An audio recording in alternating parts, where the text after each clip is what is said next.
여러분 안녕하세요. 개그맨 조원석입니다. 2025년 6월 19일 목요일입니다. 오늘은 지난 2020년 1월 20일 월요일 새벽 기도에서 주신 말씀을 여러분과 함께 나누도록 하겠습니다.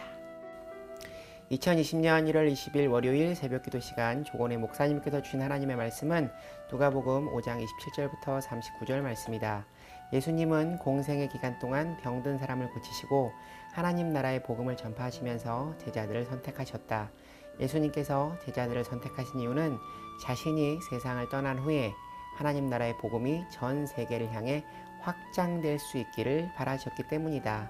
오늘 말씀은 세간에 앉아있는 세리 마태를 부르시고 계신다. 27절 말씀에 레위라 하는 세리라 기록하고 있는데 그의 또 다른 이름은 마태였다. 세리는 당시 죄인의 대명사였다. 세리는 로마의 앞잡이로 이스라엘 사람들에게 세금을 뜯어냈다. 그들에게는 어느 정도 사법권이 주어졌다. 강제 징수, 폭력, 차압 등의 권한 등 로마 정부에 일정액을 바치고 나머지는 자신들이 착복하는 시기였다. 그러다 보니 무리한 징수를 하게 됐다. 세리들은 죄인 취급을 받고 성전 출입을 제한시켰다. 그러다 보니 자신들끼리 뭉쳐 있는 돈을 이용 도덕적으로 타락하게 된다. 향락과 음란과 폭력이 난무했다. 심지어 거지들도 세리가 주는 돈을 받지 않았다고 한다. 27절 말씀, 그 후에 예수께서 나가사 레위라 하는 세리가 세간에 앉아있는 것을 보시고 나를 따르라 하시니 당시 죄인 중에 죄인 세리를 제자로 부르신다. 예수님께서는 사람과 만남의 대상에 제한을 두지 않으셨다. 예컨대 요한복음 5장에 나오는 38년 된 병자는 몸으로 소외된 자였으며 귀신 들린 사람은 정신이 소외된 자이며 세리와 창기는 신분으로 소외된 자였다. 이런 모든 사람을 만나 주셨다. 그런데 예수님이 그가 회개한 이후가 아닌 장부 정리를 하고 있는 세리 마태를 부르셨다. 내면의 마음을 들여다보신 것이다. 28절 말씀, 그가 모든 것을 버리고 일어나 따르니라.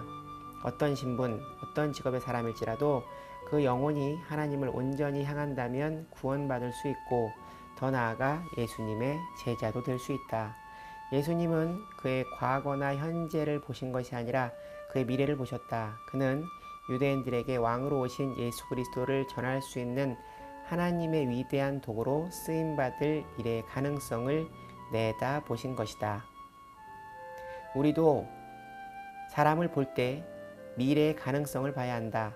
29절 말씀에서 마태가 예수님을 위해 많은 사람들을 불러 큰 잔치를 베푼다. 우리는 구원의 감격을 가지고 잔치하는 마음으로 살 필요가 있다. 항상 기쁘고 즐겁게 사람들을 초대하는 잔치집 인생을 살아야 한다. 믿지 않는 영혼을 초대하는 마음의 풍성한 잔치를 말한다. 조건의 목사님께서 선교단체에서 훈련을 받으실 때 목사님을 훈련시켜 주신 리더분께서 자신이 사는 단칸방에 초대해 라면을 대접해 주셨던 소박한 은혜의 시간이 잊혀지지 않는다고 말씀하신다. 30절 말씀, 바리새인들과 그들의 서기관들이 그 제자들을 비방하여 이르되 너희가 어찌하여 세리와 죄인과 함께 먹고 마시느냐. 예수님의 별명은 죄인의 친구였다. 죄인을 건지기 위해 죄인과 함께 지내셨다. 우리도 그늘진 곳에 사람들과 함께 해야 한다. 예수님께서 이렇게 말씀하신다. 31절 32절 말씀, 예수께서 대답하여 이르시되 건강한 자에게는 의사가 쓸데없고 병든 자에게라야 쓸데있나니 내가 의인을 부르러 온 것이 아니요 죄인을 불러 회개시키러 왔노라. 바리새인들은 자신들을 의인이라 했지만 사실은 영적으로 많이 병들어 있었다. 33절 말씀, 그들이 예수께 말하되 요한의 제자는 자주 금식하며 기도하고 바리새인들의 제자들도 또한 그리하되 당신의 제자들은 먹고 마시나이다. 당시 바리새인들은 일주일에 2번씩 금식을 했다. 경건의 은혜와 능력보다 경건의 모양과 형식에 치우치게 된 것이다. 그래서 금식이 신앙의 척도였다. 금식은 겸손과 회개, 위탁, 헌신의 의미를 가지고 있는데 이것이 교리화, 도구화되어 믿음의 척도가 된 것이다.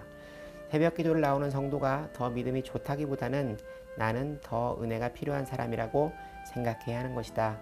신앙생활이 형식화, 의식화되는 것을 조심해야 한다.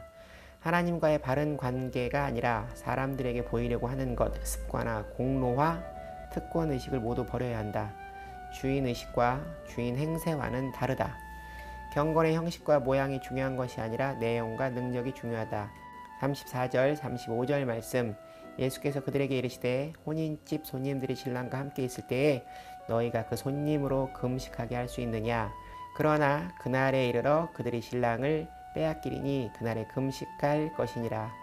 예수님은 우리의 신랑이시므로 우리 성도들은 한 사람 한 사람이 그리스도의 신부이다.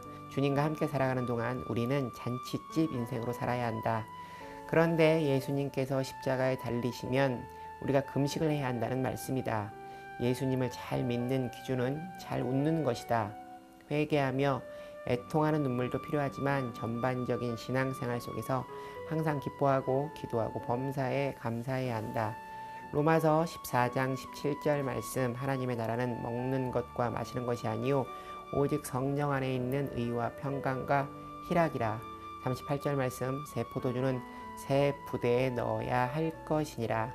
새 포도주를 낡은 가죽 부대에 넣으면 새 포도주가 발효되며 터지고 만다. 이 말씀은 새로운 진리를 받아들이려면 기존의 낡은 틀, 낡은 경험, 세계관, 과거의 생각의 틀을 벗어버려야 한다는 말씀이다.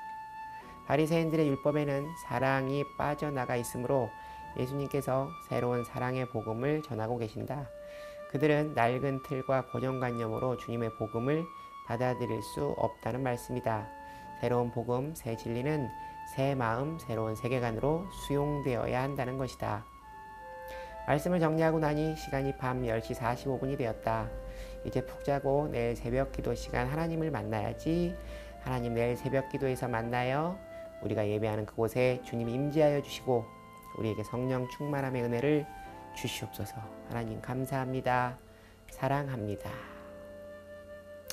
오늘 세리 마태를 예수님께서 제자로 부르신 말씀을 보며 여러 가지 생각을 하게 됩니다. 은연중에 이야기를 나누며 하나님이 쓰시는 사람을 세상에서 성공한 사람으로 나 또한 그렇게 쓰임받기를 원한다는 말을 하고 살아왔습니다. 하지만 예수님의 제자들은 사람들이 말하는 성공과는 거리가 먼 삶을 살다 순교하는 최후를 맞았습니다. 그분께 붙들려 쓰임받는 삶이 무엇인지 다시 한번 곰곰이 생각해 봐야 할 것 같습니다. 오늘의 얘기는 여기까지입니다. 여러분 오늘 하루도 주님과 함께 동행하는 행복한 하루 되시기 바랍니다. 슈 여러분 주님께 돌아오세요.